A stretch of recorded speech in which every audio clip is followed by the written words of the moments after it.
They say music is the language of the soul. But what happens when your soul speaks in a tongue the world refuses to hear? That's how Kaelin learned that sometimes the most beautiful melodies are born from the deepest silence. The morning the Alpha King's decree reached their village was the morning he discovered that being voiceless might be worse than being dead. The proclamation arrived with frost, carried by 3 royal messengers, whose wolves stood taller than houses. Kaelin watched from the bakery's back entrance as villagers gathered in the square, their breath forming clouds in the bitter dawn air. He shouldn't have been there. Omegas weren't meant to witness royal announcements directly, but curiosity had always been his weakness. By order of His Majesty, Alpha King Thaddeus Ravencrest, the herald's voice boomed. A challenge is issued to all unmated Omegas of the realm. Kaelin's fingers unconsciously moved to his throat, to the thin scar that ran across his vocal cords. The injury that had stolen his voice 3 years ago still ached in the cold. Around him, other Omegas emerged from doorways, drawn despite the early hour. The king seeks an Omega of exceptional musical talent, the herald continued. Any Omega who can perform the legendary moon song in its entirety shall become the king's mate. Elevated to power beyond imagination, whispers erupted. The moon song was considered impossibly a piece, so complex it required not just skill, but something indefinable. No one had successfully performed it in centuries. Furthermore, those who attempt and fail shall serve a year in the royal palace. The king himself will judge each performance. Kaelin turned to leave, but Master Aldwin, his employer, grabbed his arm. The old baker had taken Kaelin in after the incident that destroyed his voice, though kindness had nothing to do with it. A silent Omega was perfect tunable to complain about 16-hour workdays or sleeping with grain sacks. "Don't even think about running," Aldwin hissed. "You owe me 3 years still." But Kaelin wasn't thinking about running. He was remembering. Before the attack, before his voice was taken, he had been different. His mother said he was born humming, that melodies followed him like shadows. He could play any instrument within hours, could harmonize with wind itself. Music had been his breath, his purpose. Then came that night, the Alpha who couldn't accept rejection, the hands around his throat, the crushing pressure that destroyed everything. Now he communicated through gestures and written words when available.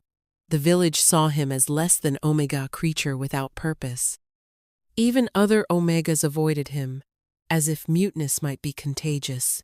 "Pathetic," someone muttered. A mute Omega thinking about the moon song. He wasn't thinking about it. What use was a legendary song to someone who couldn't sing?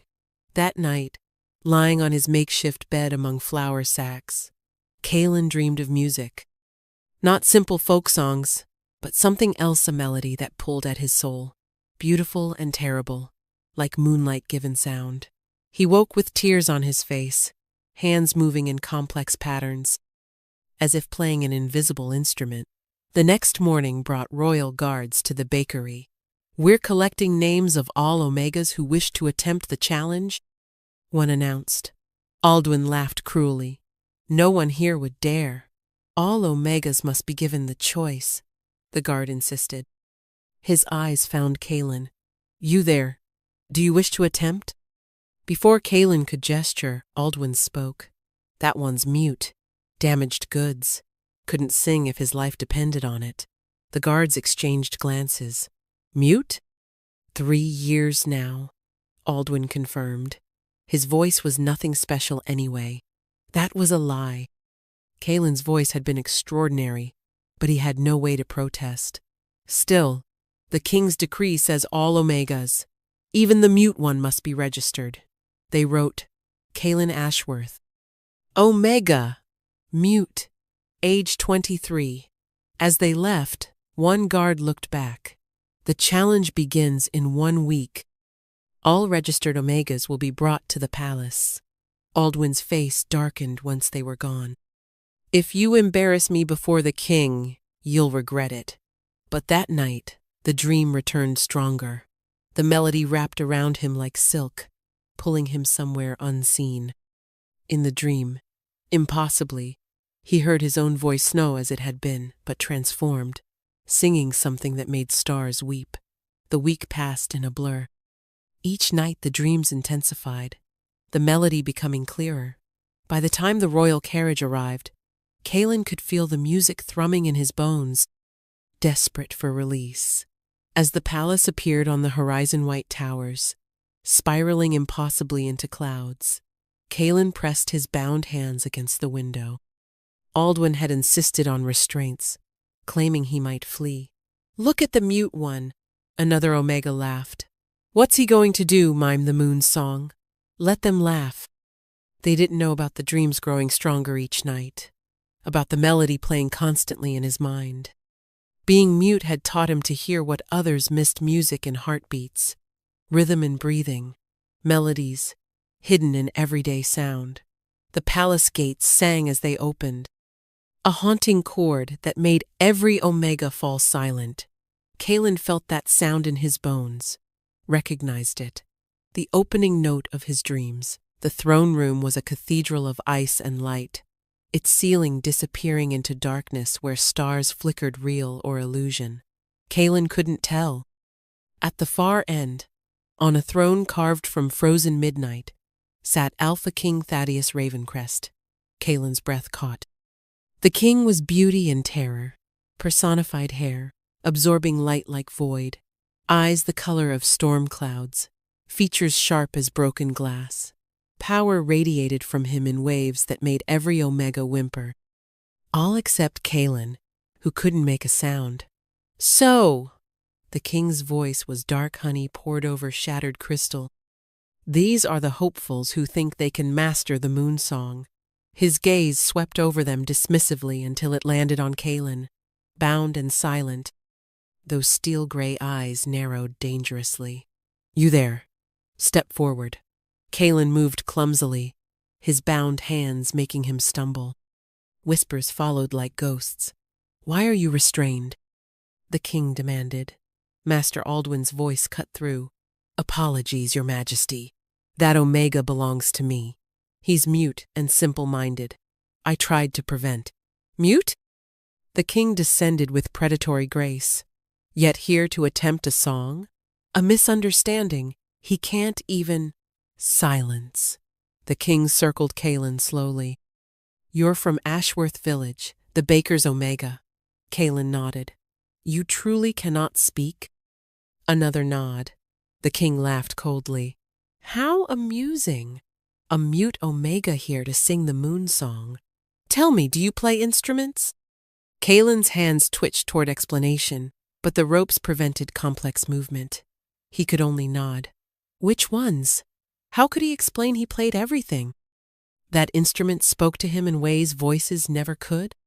He raised his bound hands, trying to indicate many, but the gesture looked pathetic. "Can't even answer properly." The king turned to address the room. "This is what happens when desperation meets delusion. A mute Omega who thinks he can perform the moon song." Laughter erupted from the assembled court. "Your Majesty," an advisor stepped forward. "Perhaps we should send this one home?" "No." The king's smile was sharp as winter ice. "Let him stay. It will be educational. To see what happens when someone reaches beyond their station." He moved closer, his scent pine and storm and something darker overwhelming. "You have 1 week to prepare. On the 7th night, you'll attempt the moon song. When you fail, because you will fail spectacularly, you'll serve as my personal entertainment for a year." A mute jester. The room erupted in cruel laughter. Kaelin kept his eyes on the king's, refusing to bow to humiliation. Something flickered in those storm-colored eyes. Surprise? Intrigue? "Guards, cut his restraints. If he's to fail, let him do so freely." As the ropes fell away, Kaelin immediately signed "thank you" before he could stop himself. The king's eyes sharpened. "You know sign language." Kaelin nodded. "Interesting. Not simple-minded after all, just damaged." The king turned away. "Take them to their quarters. The week begins now." The Omega quarters were luxurious silk sheets, private rooms, fine food, but felt like prison cells. Each Omega had been assigned a practice room. The halls echoed with voices attempting scales, arpeggios, fragments of ancient songs. Everyone except Kalen. His practice room contained instruments he'd only dreamed of. A grand piano with keys of polished bone, harps strung with what looked like starlight, flutes carved from humming crystals. But what drew him was the strange instrument dominating the center, the celestial organ from his dreams. Its keys extended in multiple directions, some requiring feet, others hands, still others responding to breath alone. Impossibly complex, absolutely beautiful. The moment his fingers touched the keys, he understood. This wasn't just an instrument, it was the instrument. The one the Moon Song had been written for. But how could he play it without a voice? A knock interrupted. An elderly servant entered, eyes milky with age. "You're the mute one," she said without mockery. "I'm Vesper. I've served here 60 years. Kalen nodded, signing a greeting. "I don't understand signs, child, but I know music. And secrets." She shuffled closer, touching the celestial organ. "The Moon Song isn't what they think. It was never meant to be sung. The true song is in the silence between notes." Kalen's hands flew in questions he couldn't voice. 200 years ago, an Omega named Chorus attempted the Moon Song. They couldn't speak, born that way. But when they touched this instrument, something extraordinary happened. They played without singing. The music came from the instrument, from their soul, from the air itself. She guided his hands to particular keys, but Chorus didn't complete it. They stopped at the final movement, the sixth, called the Immortal Passage, because it requires sacrifice. To complete the Moon Song, you must be willing to become the song itself. After she left, Kalen spent hours at the celestial organ. His fingers found ancient patterns. The instrument responded to more than touch it, read intention, emotion, essence. By the third night, something shifted. As his fingers moved, he heard it not with ears but deeper. The Moon Song, playing through his silence. Each note resonated in the air, visible as silver threads. By the fifth night, other Omegas noticed. They paused outside his door, drawn by something they couldn't quite hear but definitely felt. On the sixth night, the king himself appeared in Kalen's practice room, moving with silent grace that belied his size. "I've heard interesting reports," Thaddeus said, leaning against the doorframe. "My servants claim you've been creating disturbances." Kalen's hand stilled on the keys, frozen under that penetrating gaze. "Play for me." It wasn't a request. Kalen positioned himself at the celestial organ, took an unnecessary breath, and began. The first movement was simply a lullaby for dying stars. His fingers found keys by instinct, and though no voice emerged from his throat, the air itself began to sing. The king's eyes widened, his perfect composure cracking like ice under spring sun. "How?" He stepped forward, then stopped, as the second movement began. This was the Tempest Passage, all fury and heartbreak. Windows rattled. Somewhere in the palace, glass shattered. The king's hands gripped the doorframe hard enough to splinter ancient wood. Kalen stopped before the third movement. He turned to face the king, whose eyes now held something that looked almost like fear. "Tomorrow night," the king said, his voice rough as gravel, "you'll play the complete song. Every movement, every note." He paused at the door. "If you succeed, I'll claim you as promised. If you fail," his smile was sharp enough to draw blood, "the entertainment value will be worth keeping you alive." The great hall transformed for the seventh night. Every noble within 3 days' ride had come to witness the spectacle. Other challengers had gone first, some managing a few bars before their voices cracked, others failing immediately when faced with the song's impossible runs. Now it was Kalen's turn. He walked to the center where the celestial organ had been moved. The massive instrument seemed to pulse with inner light, its keys reflecting faces like broken mirrors. Whispers started immediately. The mute one? This should be amusing. 50 gold says he runs. King Thaddeus sat on his throne, dressed in midnight blue that made his eyes look like frozen lightning. His expression was unreadable, but his fingers drummed against the armrest, the only sign of any emotion. Lords and ladies, the king announced, his voice silencing the hall instantly. Our final contestant is unique, an Omega who cannot speak, yet claims he can perform the moon song. I'm sure we're all curious how he plans to sing without a voice. Laughter rippled through the crowd like a disease. Someone threw fruit that splattered near Kalen's feet. Begin, the king commanded, or forfeit now, and save us the embarrassment.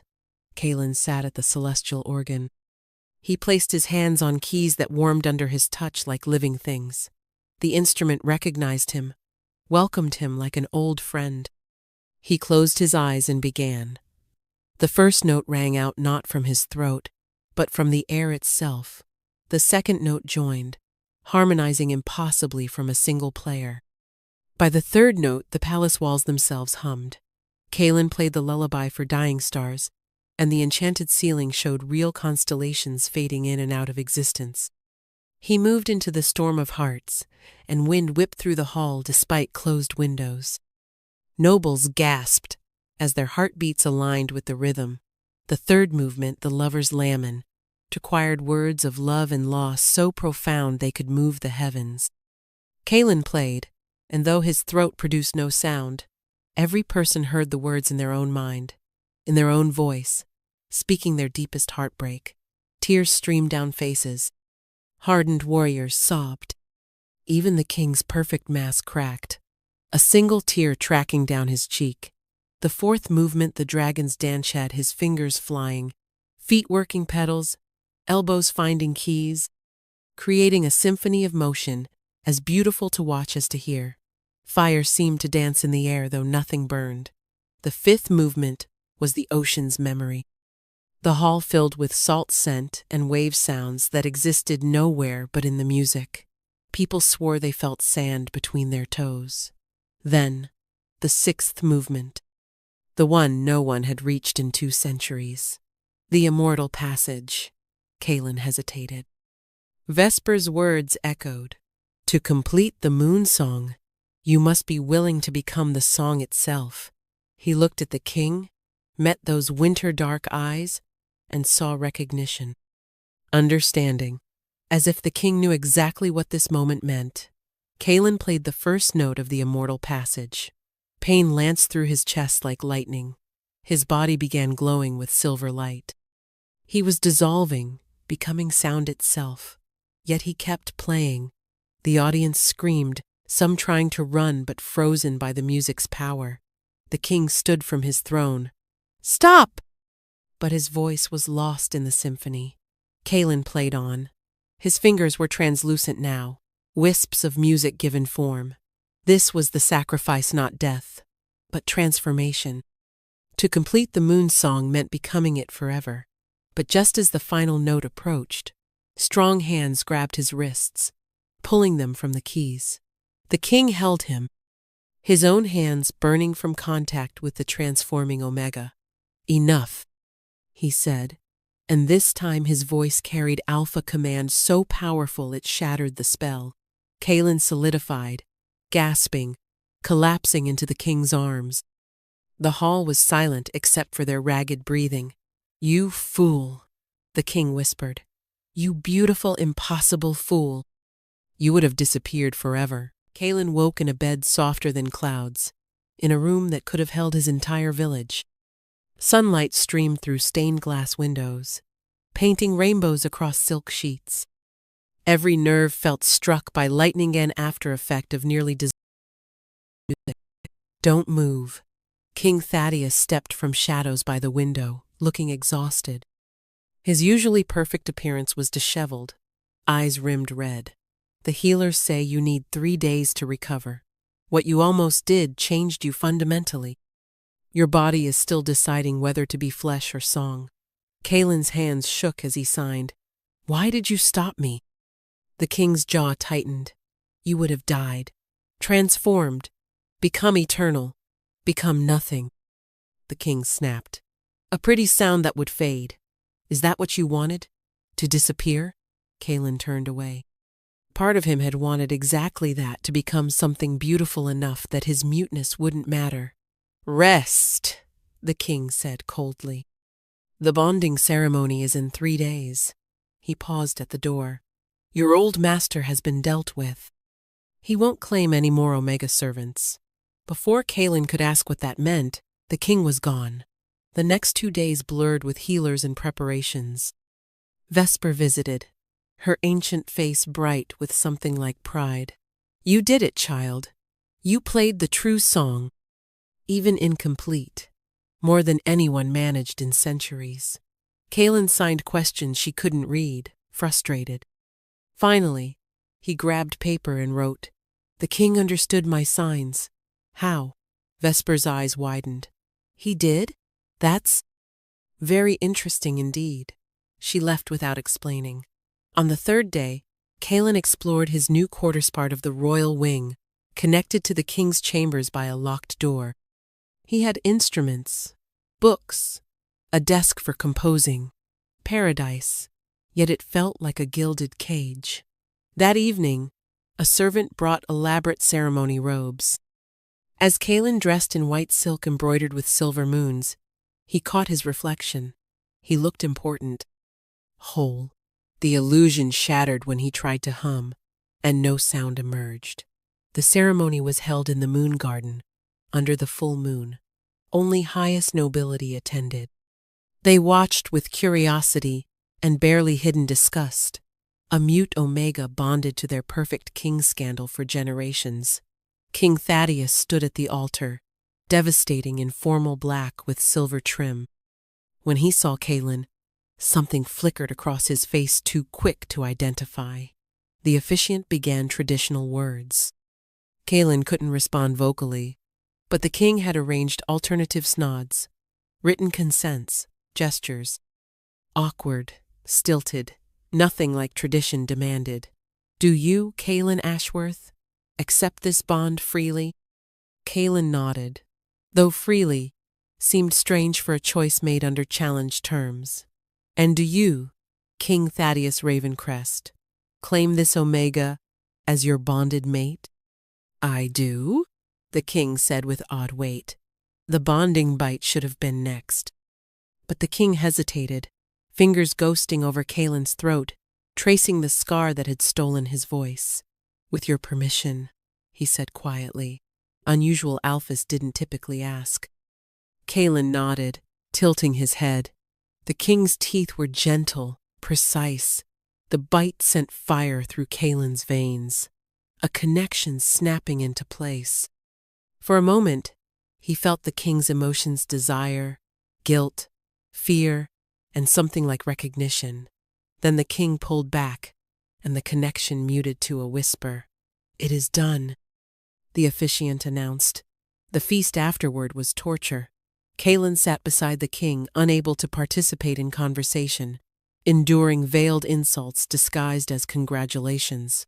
Such a shame, Lady Corvina said loudly, that His Majesty's mate can't even sing him a love song. Indeed, Lord Aurelius agreed. One wonders what compensation such a mate could offer. The king's hand found Kalen's under the table, squeezing once. My mate's value, the king said with deadly softness, is beyond your comprehension. He performed the moon song itself. Silence fell like a blade. Later, in their chambers, the connecting door, now unlocked, the king stood by the window, staring at the moon. They're right, he said quietly. A king should have a mate who can speak, bear heirs, lead beside him. Not. Kalen moved beside him, signing angrily. Not someone damaged? The king caught his hands. Not someone I must protect from the court they should rule. I didn't ask for protection, Kalen signed forcefully. No, you asked for nothing. You simply played a song that should have killed you, with more courage than any warrior.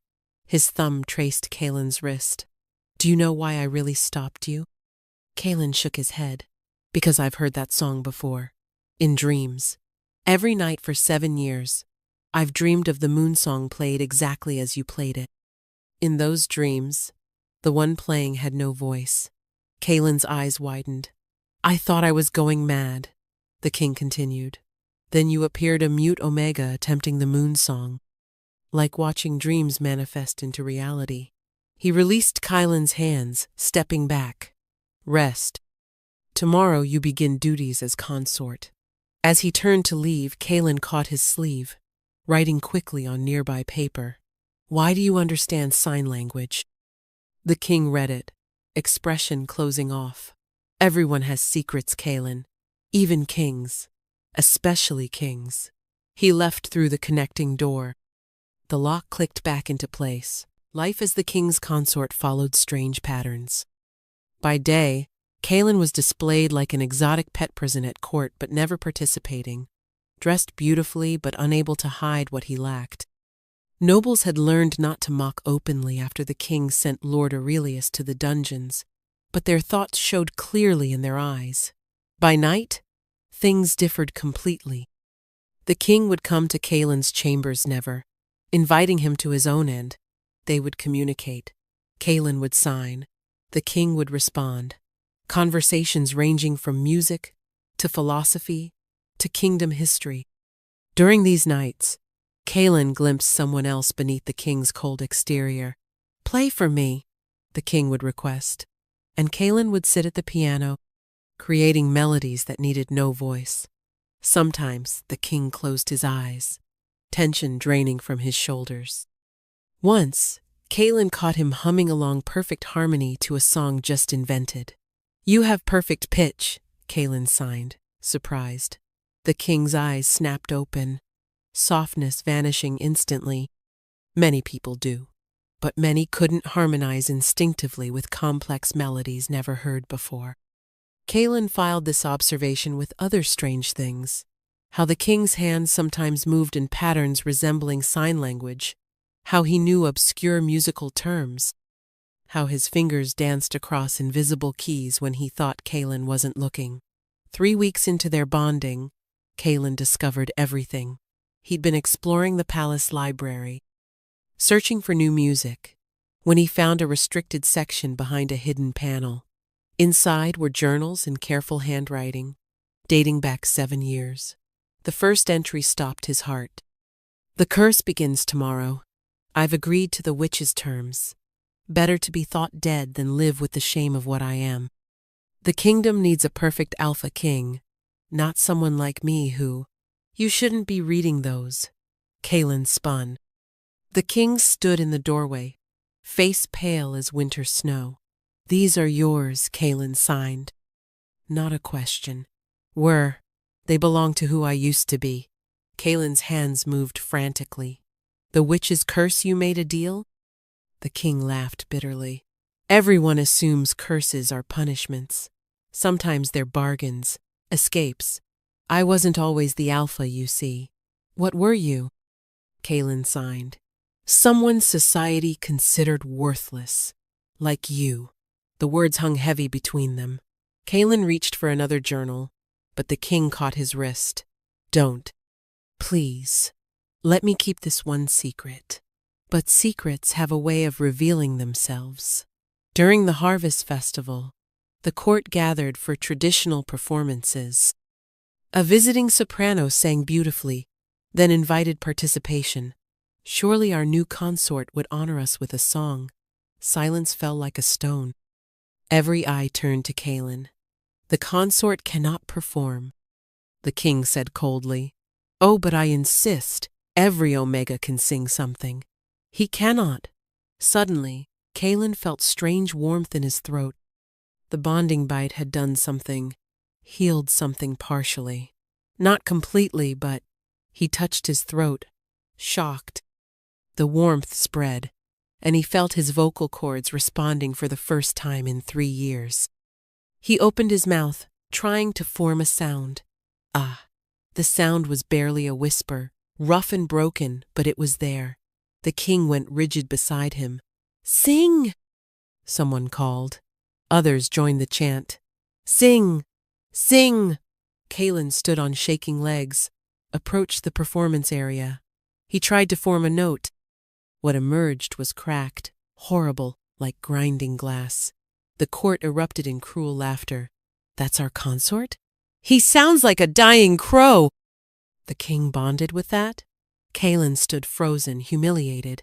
His voice mourned for 3 years was worse than no voice at all. He was about to flee when he heard it.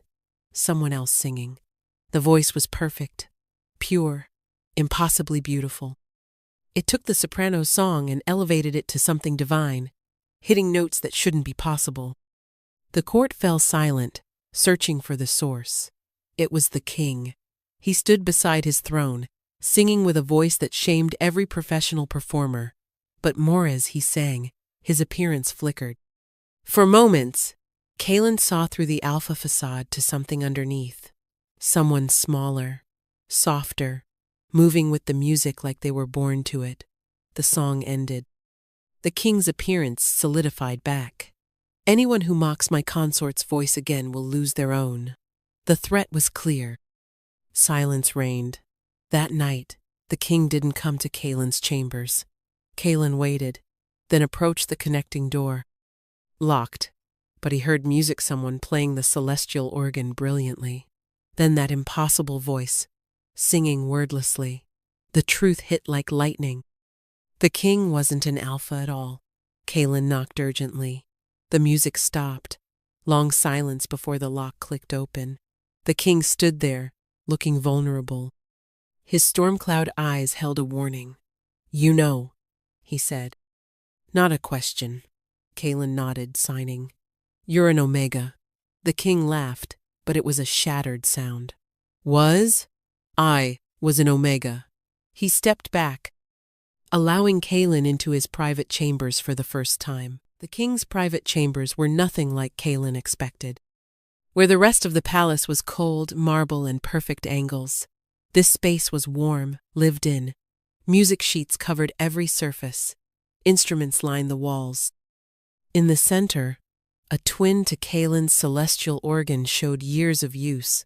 "My name wasn't always Thaddeus," the king said, moving to stand by the window. "I was born Theodora, second child, Omega worthless to the succession. But I could sing. They called me the Nightingale Prince." Kalen moved closer, his newly awakened voice managing a rough whisper. "What happened?"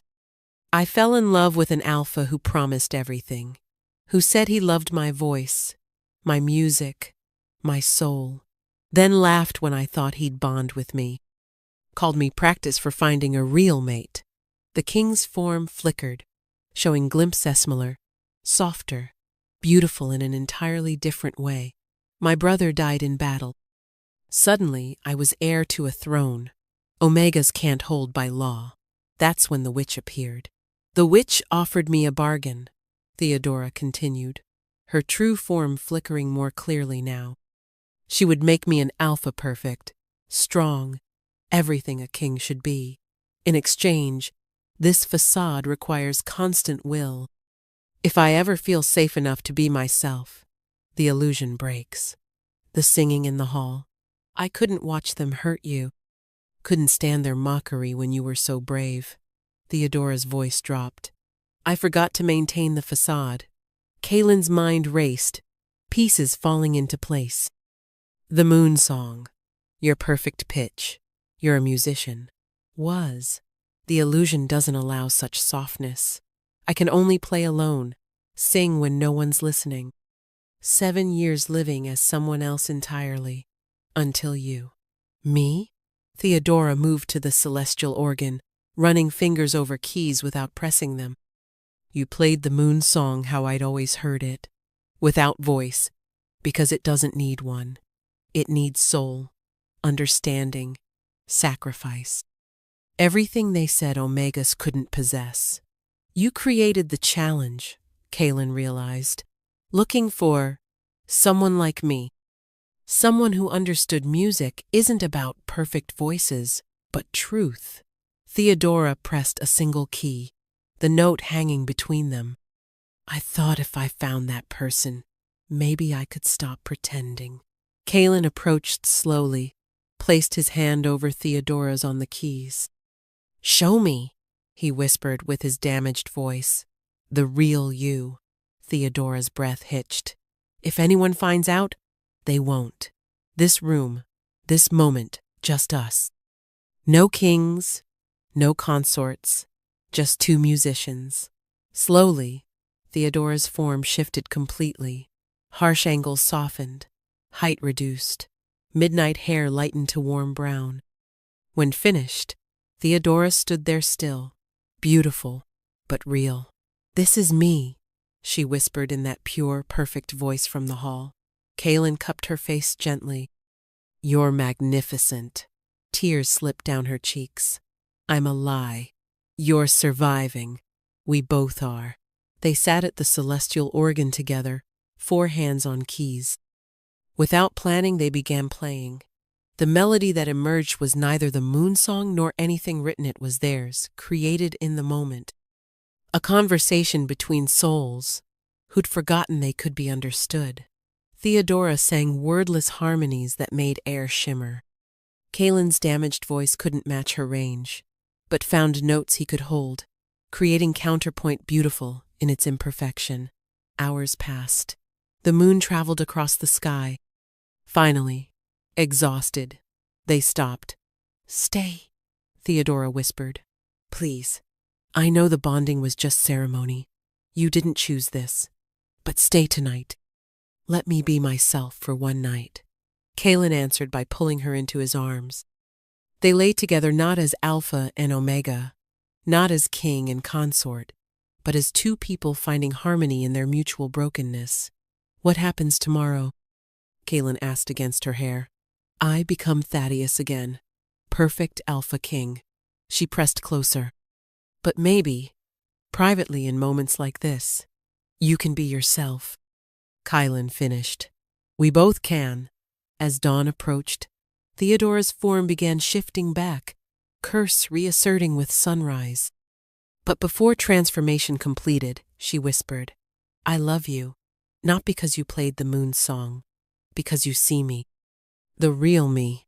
Kalen kissed her hymn now, as Thaddeus solidified and whispered back with his broken voice, I love you too, all of you. Days passed in this new pattern. Public facade, private truth. But challenges came quickly. During the full moon summit, King Aldrich brought his Omega son Prince Cassian graceful, eloquent, traditionally beautiful. Such a shame about your consort's limitations, Aldrich said at dinner, eyes calculating. Prince Cassian sings divinely, has proven fertile. Should you reconsider? Through their bond, Kalen felt Thaddeus's rage spike dangerously. My consort defeated every Omega at the Moonsong Challenge. His limitations make him extraordinary, of course, though one wonders about heirs. Valid concern. Kings needed heirs. A mute Omega was scandal enough, potentially infertile was crisis. That night, Theodora cried in Kalen's arms. I can't give you children. This body, as Thaddeus' illusion, can't create life. And as Theodora, 2 Omegas can't produce heirs either. Kalen held her tighter, his broken voice soft. Do you want children? I want to stop failing everyone. The kingdom needs heirs.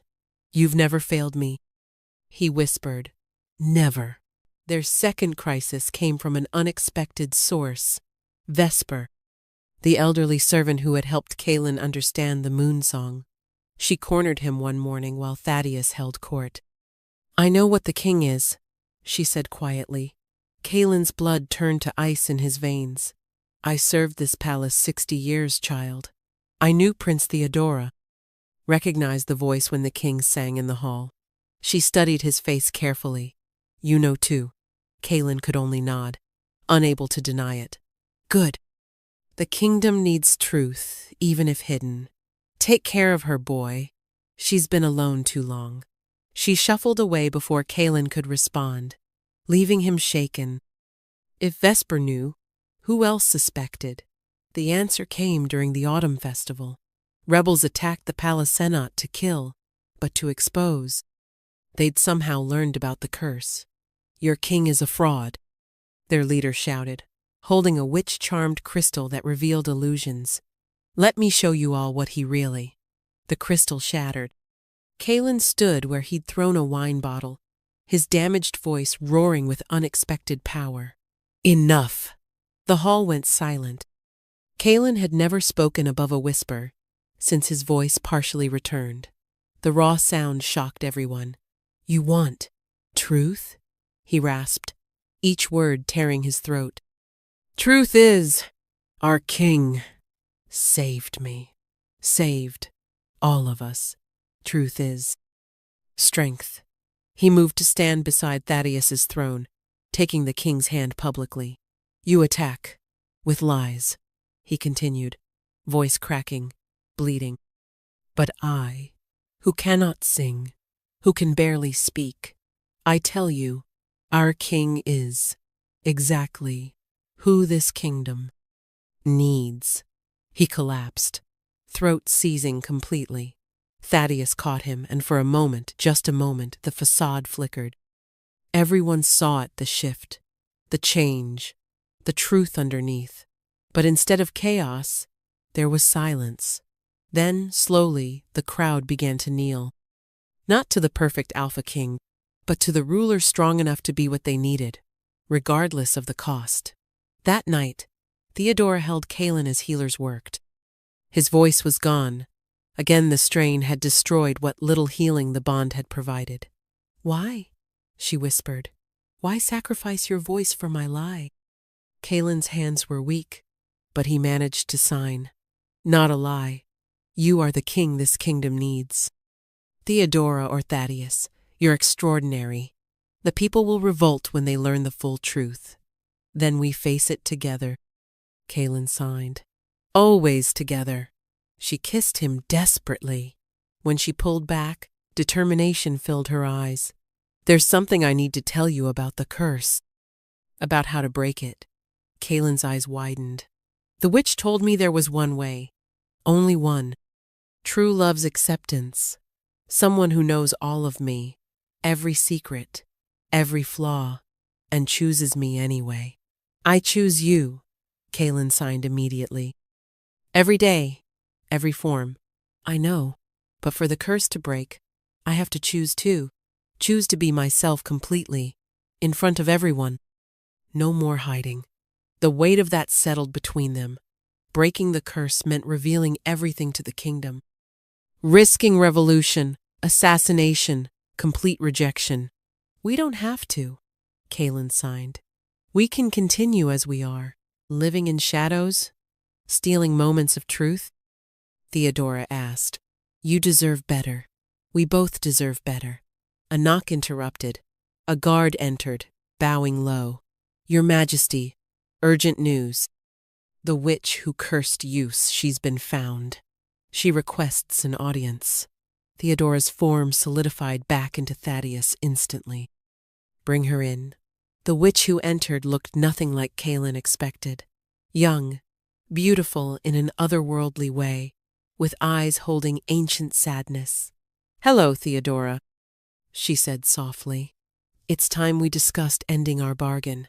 Morgana, Thaddeus said carefully. Why are you here? Because the curse is killing you. Morgana moved closer. Did you think maintaining two forms indefinitely would have no cost? Your body is tearing itself apart.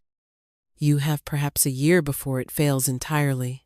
Kaelin's hands flew up in shock. Through their bond he felt Thaddeus's resignation.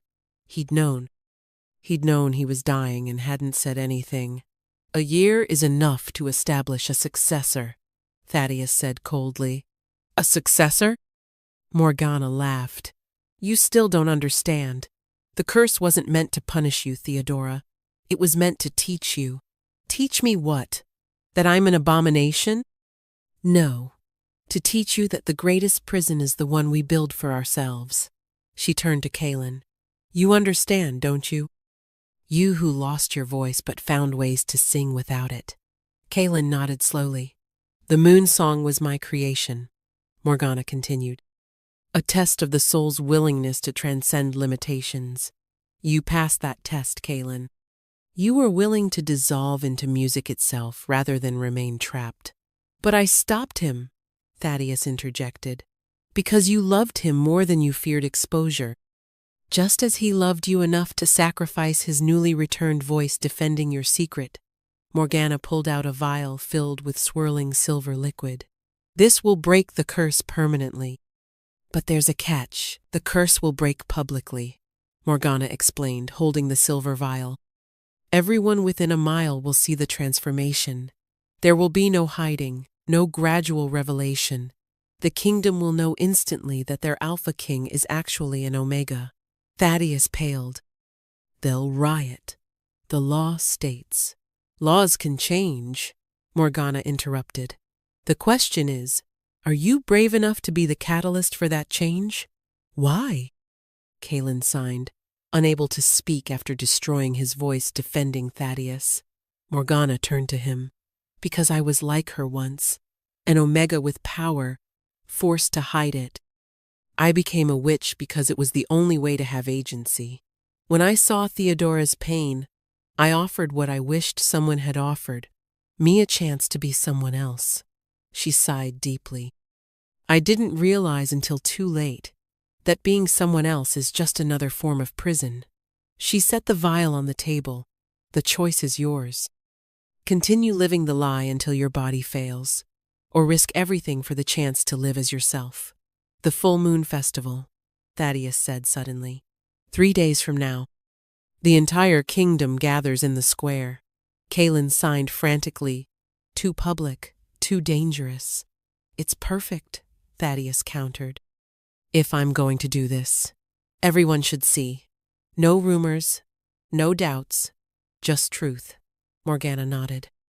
Once you drink this, the transformation will begin at the next moment of pure emotion. Choose your moment wisely. She turned to leave, then paused. Kaelin, your voice.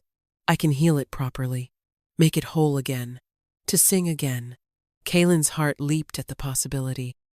But looking at Thaddeus, thinking of all they'd built from their mutual brokenness, he shook his head, signing, My voice is part of my story, part of who I am now.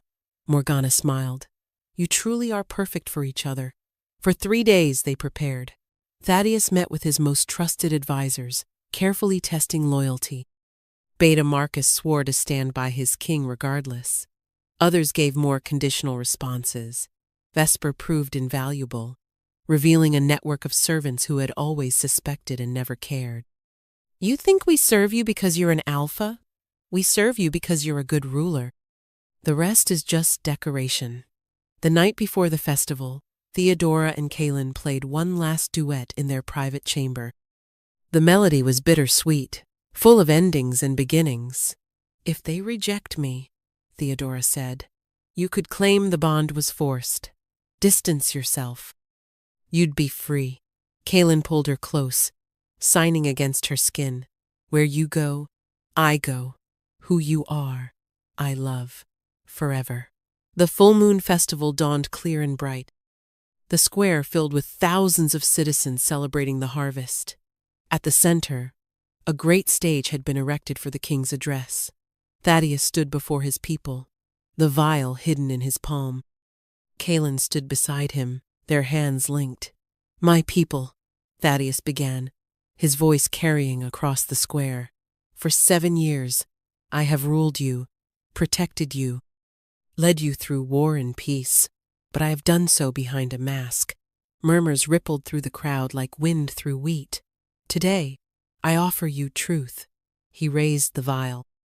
Today, I trust you with who I really am. He drank the silver liquid in one motion. For a moment, nothing happened. Then Thaddeus gasped, doubling over. His form began to shimmer, shift, dissolve, and reform. The crowd screamed, some fleeing, others pressing closer. When the transformation ended, Theodora stood before them. Smaller, softer, undeniably Omega. The square erupted in chaos. Kalen stepped forward, and though his voice was gone, he found a way. He sat at the celestial organ that had been placed on stage and began to play. The music that emerged was raw, powerful, speaking what his voice couldn't. The melody said, "This is still your king, the same ruler who protected you, who led you, who saved you." "But the law!" someone shouted. Beta Marcus stepped forward. "Laws are words on paper. This," he gestured to Theodora, "is courage made flesh." "This is madness," Lady Corvina shrieked. "We've been ruled by an Omega for 7 years."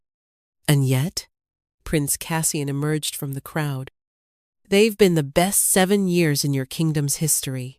The crowd wavered between tradition and truth. Then Theodora began to sing not the moon song, but a simple lullaby every citizen knew.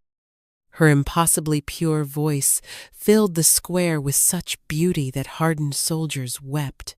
Kalen accompanied her on the celestial organ, their music weaving together in perfect harmony. Despite his inability to sing, one by one, voices joined in.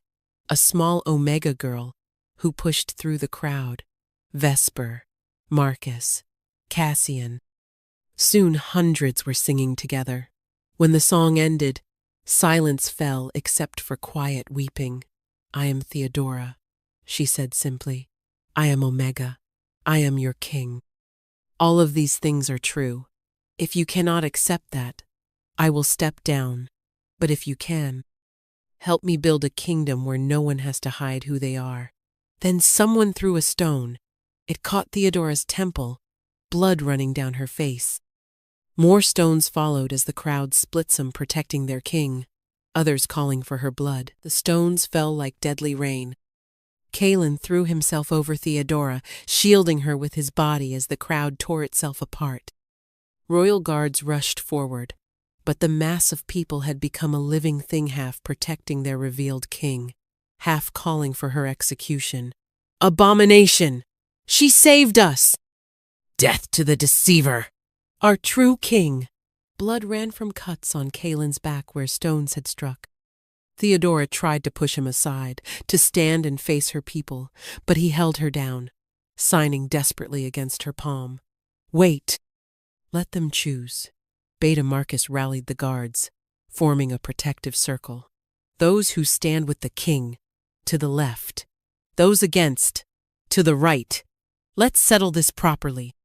The crowd slowly separated, families sometimes splitting as they chose sides. When the division was complete, the supporters outnumbered the opposition, but not by much. Lord Garrett stepped forward from the opposition. "The law is sacred. No Omega can rule. This creature has made fools of us all." "Then we've been magnificent fools," an unexpected voice called out. An elderly alpha noble, Lord Edmund, moved to stand with Theodora. 7 years of prosperity under an Omega's rule. Perhaps it's the law that's foolish, not us. More nobles crossed over. With each defection, the opposition grew smaller but more violent. "Kill the pretender!" someone screamed, charging with a blade. Kalen moved without thinking. Though he couldn't cry out a warning, he intercepted the attacker, taking the blade meant for Theodora. It pierced his shoulder, sending him spinning to the ground. "Kalen!" Theodora's scream shattered windows throughout the square. The attack on Kalen, the mute Omega, who had defended their king, shifted something in the crowd's mood. Even some opposition members looked disturbed by the violence. Theodora knelt beside Kalen, pressing her hands to his wound. "Why?" she sobbed. "Why do you keep sacrificing yourself for me?" With his good hand, Kalen signed weakly, "Because you're worth it. You're all worth it." Prince Cassian stepped between them and the crowd. "Look at them," he shouted. "Look at what you're doing. You're stoning love. You're attacking courage. Is this the kingdom you want, Ton, that punishes truth?" A child's voice pierced the chaos. "Mama, why are they hurting the king? She made the bad people go away. She made food cheaper. She let me go to school. The simple words from a small beta child resonated. Parents looked at their children, remembering the changes of the past 7 years. Arts flourishing, education expanding, trade prospering. The child speaks wisdom, Marcus declared. Judge the ruler by their deeds, not their designation. The opposition wavered. Some dropped their stones. Others slunk away, but a core of hardliners remained. We'll never accept an Omega ruler, Lord Garrett declared. We'll rebel. Other kingdoms will support us. Then go, Theodora said, standing despite Kaelin's wound. Her voice carried the same authority it had held as Thaddeus. Leave this kingdom. Find one that values your hatred over progress. But know this you leave alone. Your families, your lands, your titles all remain here, with those who choose courage over convention. It was a masterful move. Rebellion required resources, followers, legitimacy. Stripped of everything but their prejudice, the hardliners had nothing. One by one, they chose pragmatism over principle. Lord Garrett was the last to kneel, his face twisted with rage but defeated. The kingdom has spoken, Beta Marcus announced. Long live King Theodora. The cheer that rose was not unanimous, but it was enough. Later, in the palace, healers worked on Kaelin's shoulder. The blade had done damage, but nothing fatal. Theodora refused to leave his side. Your Majesty, a healer said gently, you're still bleeding from your own wounds. Tend to him first, she commanded. But as the healer reached for Kaelin again, something strange happened. Where Theodora's tears fell on his skin, the wounds began to close. Not completely, but enough to stop the bleeding. Morgana appeared in the doorway. Love's healing, she said simply. The curse is truly broken. You're free, Theodora. Free to be yourself. At what cost? Theodora asked, gesturing to Kaelin's injuries. The cost of all freedom, Morgana replied. Blood, sacrifice, and the courage of those who love us. She approached Kaelin. Your voice. The damage is severe. But there's something else. She placed a hand on his throat. The moon song changed you. You'll never speak normally again, but you might find other ways to communicate. Music has claimed you as thoroughly as it claimed her. Before they could ask what she meant, Morgana vanished, leaving only the scent of silver moonlight. That night, as Kaelin recovered, Theodora made a royal decree. From this day forward, no designation shall determine a citizen's worth or potential. Omega, Beta, Alpha all are equal under the law. The words that would change their world forever had been spoken. But the real change, Theodora knew, would take generations. Looking at Kaelin sleeping peacefully, despite his wounds, she whispered, We did it. We actually did it. His eyes opened. And though he couldn't speak, his smile said everything. 6 months after the revelation, the kingdom had transformed beyond recognition. Omegas held positions of power previously forbidden to them. Alphas learned gentleness without shame. Betas, no longer ignored as merely neutral, found their voices in governance. But change came with a price. 3 neighboring kingdoms had closed their borders, calling Theodora's rule an abomination against natural order. Trade routes were disrupted. Some noble families quietly funded resistance movements. Every day brought new challenges. Kaelin had become Theodora's silent strength. Though his voice was completely gone now, he'd developed something else when he played the celestial organ. People could hear words in the music, not with their ears, but with their hearts. He'd become the kingdom's first musical oracle, translating emotions and ideas through pure sound. During a particularly tense council meeting about the border closures, Kaelin played a simple melody that somehow communicated complex diplomatic solutions. The notes suggested patience, alternative routes, new alliances with distant kingdoms that might be more open to change. How does he do that? Prince Cassian asked. He'd remained in Theodora's kingdom, establishing an Omega Council that advised on policy. Love, Theodora said simply. Love finds a way to speak when words fail. But their greatest challenge was yet to come. A messenger arrived from the Eastern Coalition 5 kingdoms, united in their opposition to Theodora's reforms. Their ultimatum was simple: abdicate and install a proper alpha ruler, or face war. They outnumber us 10-1. Beta Marcus reported grimly. Even with our prosperity, we cannot match their combined forces. That night, Theodora found Kaelin in the music room, playing a melody so sad it made the walls weep condensation. We've come so far, she said, sitting beside him. I won't give up now. Kaelin's hands moved from the keys to sign. Then we don't fight with swords. What do you mean? His signs were careful, deliberate. The moon song. Together. Not as weapon, but as truth. Theodora understood immediately. You want to play the complete moon song? The real one, with the immortal passage. Kaelin nodded, then signed. Not to transform, but to show them. Show them what Omegas can do, what love can create. It could kill us both. Then we die as ourselves, not live as lies. The day the enemy armies arrived, Theodora and Kaelin stood on the palace walls, with a celestial organ that had been modified to project sound across the entire valley. What trickery is this? The enemy commander shouted. No trick, Theodora called back. Just truth. The truth of what two Omegas can create together. They began to play 4 hands on the keys, Theodora's voice soaring while Kaelin's fingers flew. This wasn't the moon song, as anyone had heard it before. This was the complete version, all 6 movements, including the immortal passage that dissolved the boundaries between player and music. As they played, something miraculous happened. The music became visible silver threads connecting every heart in the valley. Enemy soldiers found themselves feeling what Theodora and Kaelin felt: the pain of hiding, the joy of acceptance, the power of choosing love over fear. The Omega soldiers in the enemy ranks began to weep, then to sing along, then to lay down their weapons. Stop them! The enemy commanders ordered, but their own voices were drowned in the music.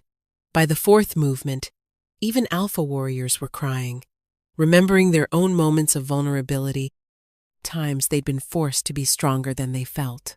The 5th movement showed them Visions, a world where designation didn't determine destiny, where children grew up free to be themselves, where strength meant lifting others up, not holding them down. The 6th movement, the immortal passage, began. Theodora and Kaelin started to glow, their forms becoming translucent. But this time, they didn't dissolve. Instead, their love, their story, their truth, spread through the silver threads to every person present. For a moment, everyone felt what it was like to be voiceless but still have something to say, to be dismissed but still have worth, to be different but still deserve love. When the song ended, the battlefield was silent except for sobbing.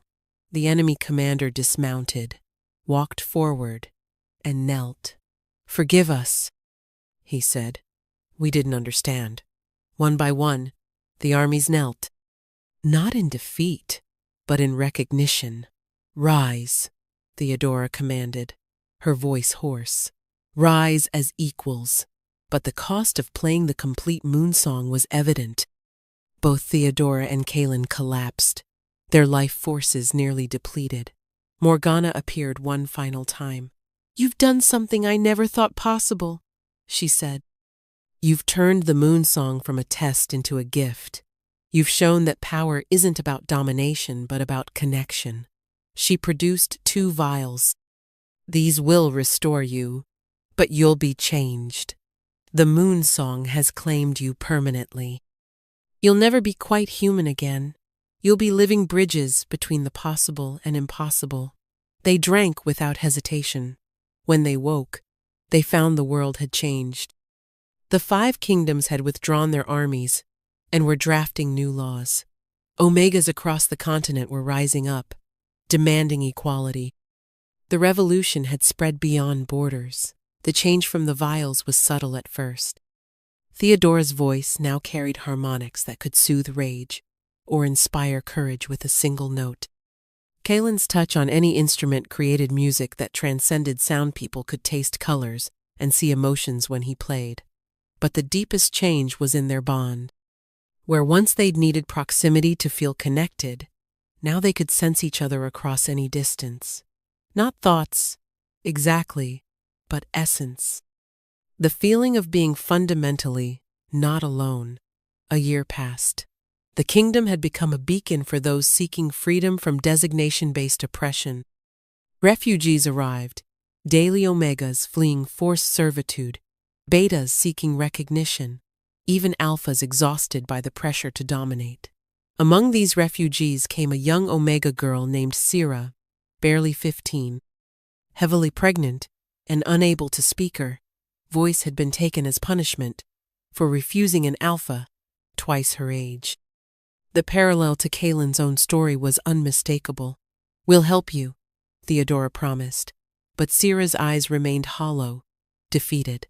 Kalen sat with her for hours, not trying to communicate, just playing soft melodies on a small harp. Slowly, Sira began to respond not with words or signs, but with humming. Broken, tuneless at first, but undeniably present. Music finds a way. Kalen signed to Theodora that night, just as it found us. Sira gave birth to twins on Alpha, one Omega, the first recorded case of different designations from the same birth. The medical scholars were baffled, but Morgana, visiting briefly, simply smiled. "The world is rewriting its own rules," she said. "Your courage gave it permission, but not everyone celebrated these changes." A secret organization called the Pure Order had formed, dedicated to restoring natural hierarchy. They struck without warning, kidnapping designation, fluid children, attempting to fix them through brutal reconditioning. When they took Sira's twins, something snapped in the kingdom's collective patience. "Enough," Theodora declared. "We've tried peaceful change, but those who harm children forfeit their right to mercy." For the first time since her revelation, Theodora embraced the full power of what she'd become. When she sang the hunter's anthem, a war song older than the moon-sun, every warrior in the kingdom felt their strength double. When Kalen played the drums of justice on the celestial organ, the sound traveled through the earth itself, leading them directly to the Pure Order's hidden strongholds. The rescue was swift and decisive. The children were saved, the Pure Order scattered, but what they found in the strongholds horrified them. Hundreds of journals documenting experiments on designation fluid children, attempts to understand and eliminate what they called the mutation. "They see evolution as disease," Prince Cassian said, reading through the documents. "Then we'll show them it's the cure," Theodora replied. She made a radical decision. Instead of imprisoning the Pure Order members, she commanded them to live for 1 month as the designation they despised most. Alphas became Omegas, experiencing vulnerability and dismissal. Omegas became Alphas, feeling the crushing weight of constant strength. All through a temporary alchemical transformation Morgana provided. "Understanding breeds empathy," Theodora declared. "Walk in another's form, and you might learn to respect it." The experiment was controversial but effective. Most emerged from their month transformed in more ways than one. Some became the kingdom's most ardent reformers, having experienced firsthand the injustice they'd perpetuated. One former Pure Order leader, an Alpha named Victor, wept publicly as he apologized. "I didn't know. How could I have known what it felt like? The constant fear, the dismissal, the assumption of weakness. I'm sorry. I'm so sorry." Meanwhile, Kalen had established the Silent Symphony Academy, where those without voices learned to communicate through music. Sira became his first graduate, developing a form of musical sign language that combined movement with hummed melodies. During the Academy's first public performance, something extraordinary happened. As the students played together, some on instruments, some humming, some using their bodies as percussion, the audience began to understand them. Not their words, but their stories, their emotions, their dreams. "You've created a new language," Theodora told Kaylin that night, pride shining in her eyes. He signed back, "We've created hope." But their greatest challenge was personal. Despite their love, despite their bond, they couldn't create life together. Two Omegas, even transformed as they were, couldn't conceive, or so they thought. One morning, Theodora woke feeling strange, not ill, but different, fuller, somehow. Kaylin sensed it immediately through their bond, his eyes widening as his hand went to his own stomach.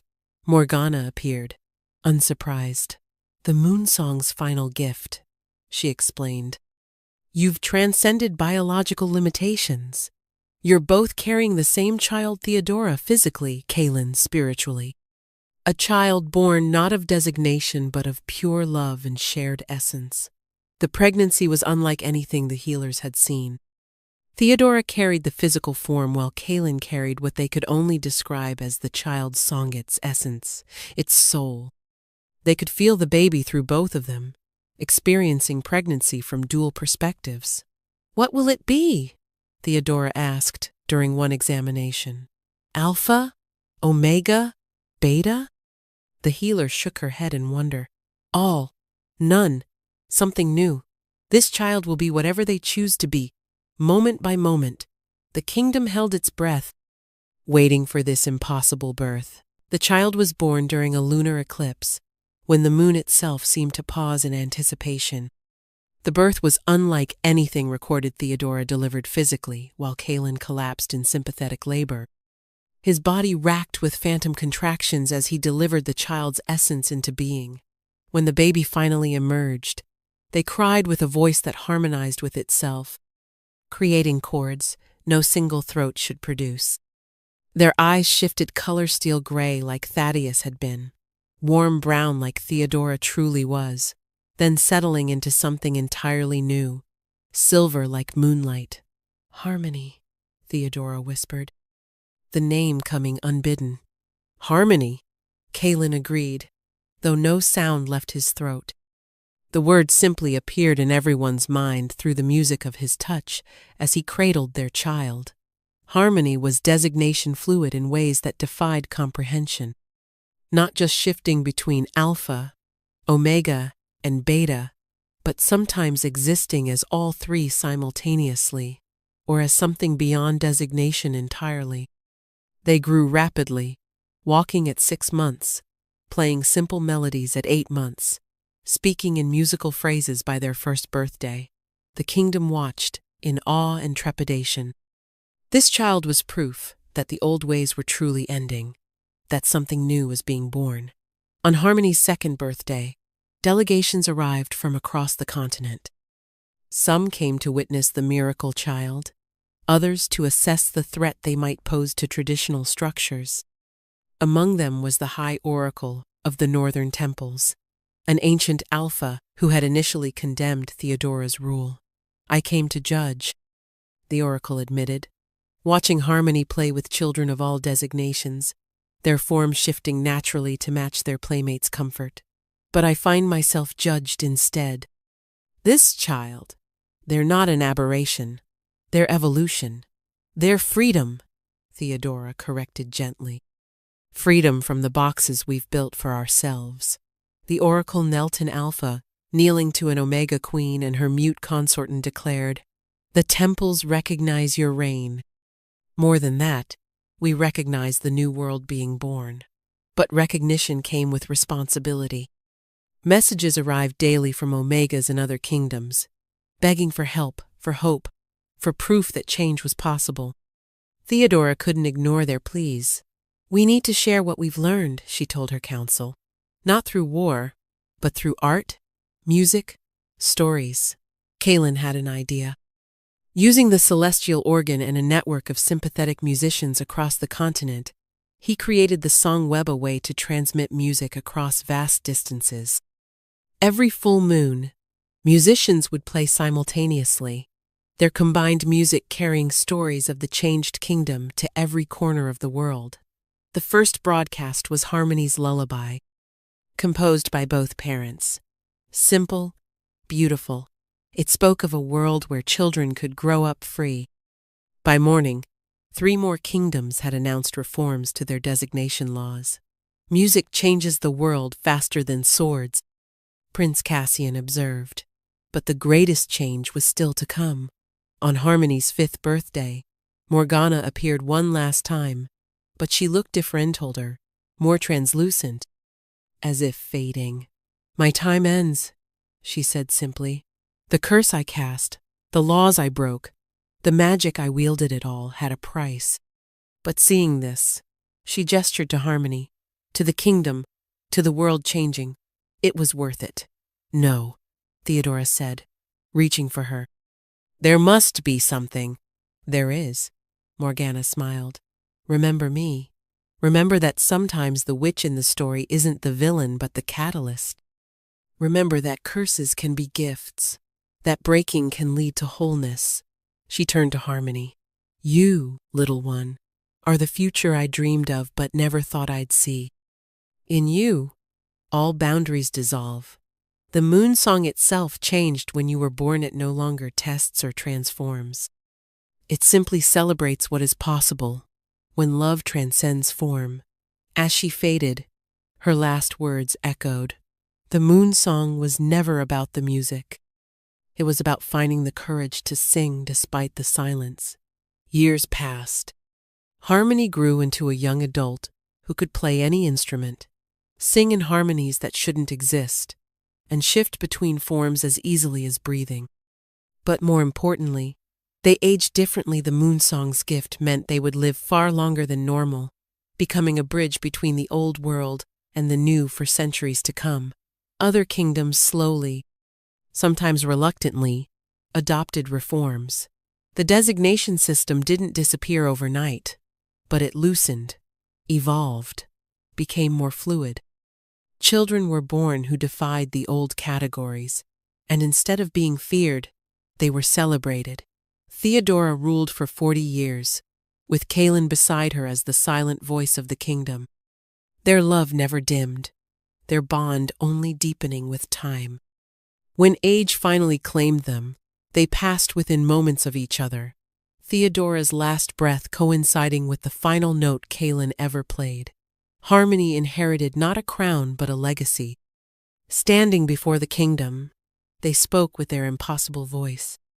"My parents taught us that love transcends form, that worth isn't determined by designation, that music can exist without sound, and souls can sing without voices. They broke the world's rules and rebuilt them with compassion.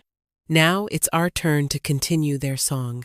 The celestial organ, untouched since Kaelin's death, suddenly played a single note, pure, perfect, impossible.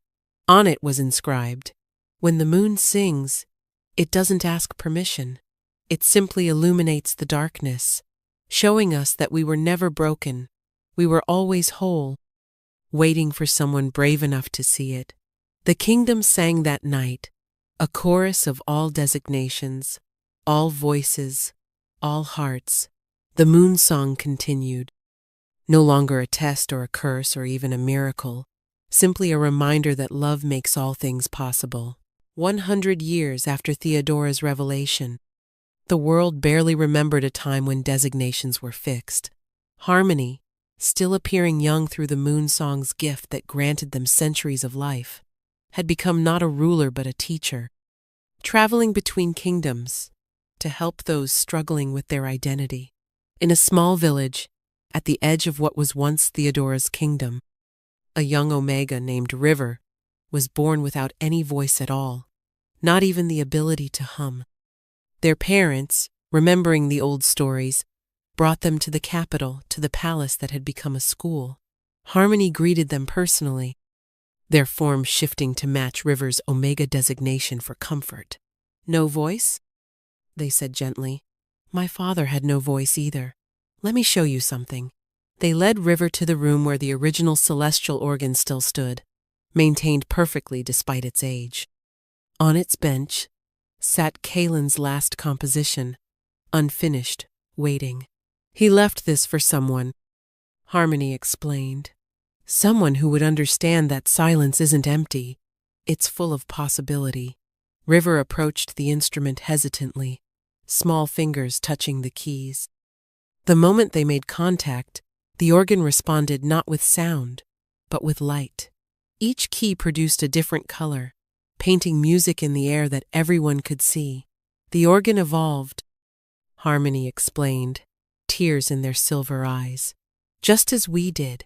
It learned that music doesn't need sound, just as love doesn't need words." River began to play, and their light music told a story of loneliness, of hope, of dreams bigger than any voice could express. The gathered crowd wept at its beauty.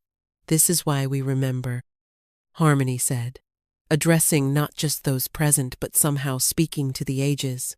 "Not to worship the past, but to remind ourselves that every generation brings new impossible things into being." In the Great Hall, portraits now lined the walls not just of Theodora and Kalen, but of all who had dared to be different. Sira and her twins, Prince Cassian, who defied his father, Beta Marcus, who stood by his king, Vesper, who saw truth before anyone else. Even Morgana had her place, painted in silver moonlight, reminding all that catalysts come in unexpected forms. River's light music drew crowds from across the continent. Within months, other voiceless children arrived, learning to paint their songs in aurora displays that danced across the sky. They called it the Silent Symphony, and it became the most sought-after performance in the world. "Your parents would be so proud," an elderly Sira told Harmony one evening, watching River teach younger children. Though aged beyond a normal lifespan through the kingdom's advanced care, Sira's eyes still held the spark of one who'd found her voice through music. "They are proud," Harmony replied, touching their chest where they claimed they could still feel their parents' essence. "The moon song connected us all. Death is just another form of transformation." As if in response, the celestial organ played a soft chord no one at the keys. It had been doing that more frequently, playing fragments of Theodora and Kalen's favorite duets at random moments, as if their love had soaked so deeply into the wood that it continued expressing itself. On the anniversary of the Great Revelation, the day Theodora revealed her true form, the kingdom held its centennial celebration. Representatives from every nation attended, including some from lands so distant they'd only recently heard the stories. "Is it true?" asked an ambassador from the far eastern realms. "Did an Omega really rule as an Alpha for 7 years?" "Come," Harmony said, leading them to the archive hall, where the memories were kept. The hall contained more than documents. Morgana's magic, in her final gift, had crystallized certain moments viewing stones that let people experience history as if they were there. The ambassador touched the stone from the Revelation Day and gasped, feeling the fear, the courage, the earth-shifting change of that moment. "By the stars," they whispered. "It's all true. Truth," Harmony smiled, "is often stranger than legend."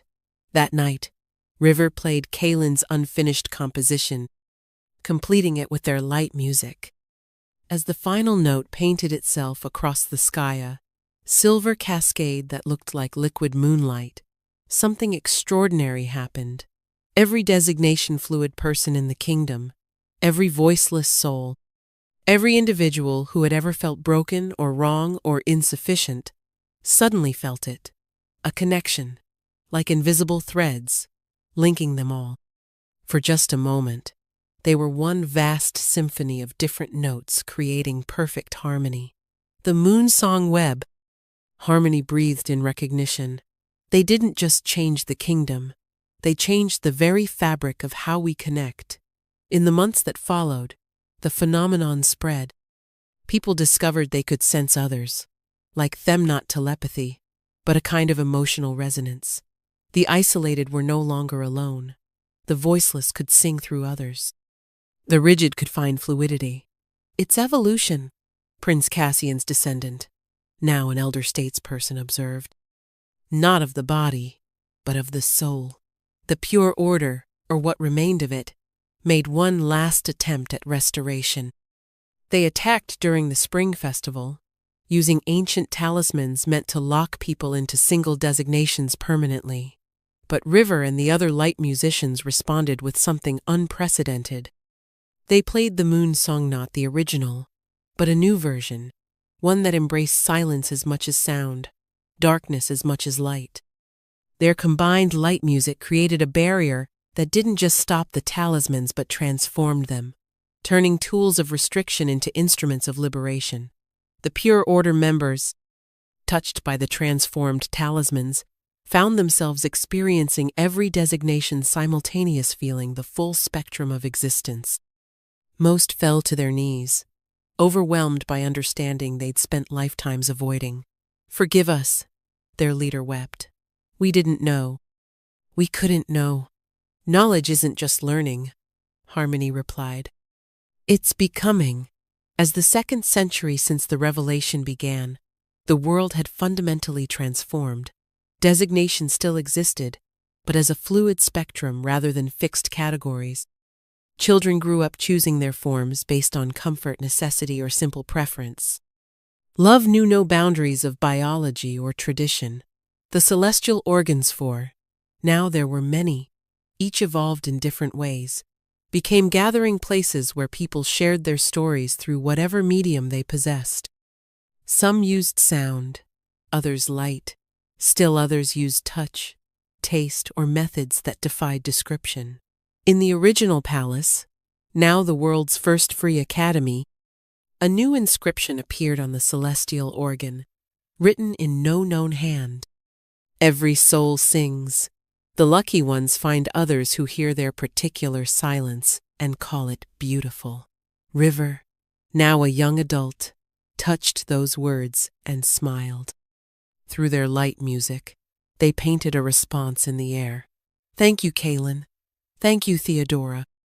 Thank you for showing us that broken is just another word for unique."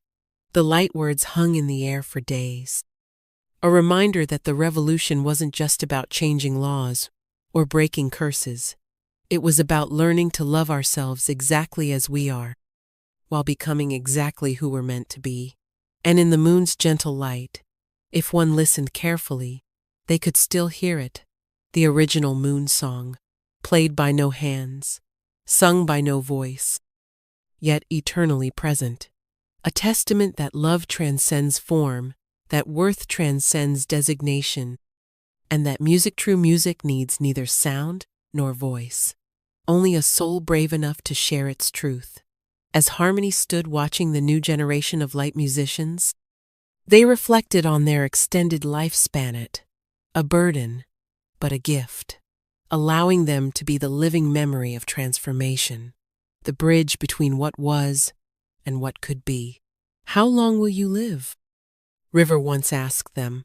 "As long as the story needs telling," Harmony had replied. "As long as there are those who need to know that impossible is just another word for not yet attempted." The moon rose full and bright, and across the world, the song web activated. Musicians, light painters, silent singers, and countless others joined in the monthly ritual, not performing the same piece, but creating a tapestry of individual expressions that somehow harmonized perfectly. In a distant kingdom where Omegas were still oppressed, a young child heard the music for the first time. They couldn't explain how their village had no musicians, no instruments, but the song web didn't require such things anymore. It had evolved, like everything else the moon song touched, into something that transcended its original form. The child began to hum softly, secretly, but it was a beginning. "Every revolution starts with a single note," Harmony said to the wind, knowing somehow that their words would reach that child through the web. "Sing, little one. Sing in whatever way you can. The world is listening, And your voice, however, it manifests matters. The celestial organ played one final chord, completing Kalen's composition at last. But it wasn't an end in it, was an invitation, a reminder that every story of transformation was really just the beginning of the next one. And so the song continues, will always continue, as long as there are hearts brave enough to sing their truth and souls wise enough to listen. In the archive hall, a new viewing stone appeared mysteriously, this one showing not the past but possibilities. Those who touched it saw themselves not as they were, but as they could be, if they embraced their fullest truth.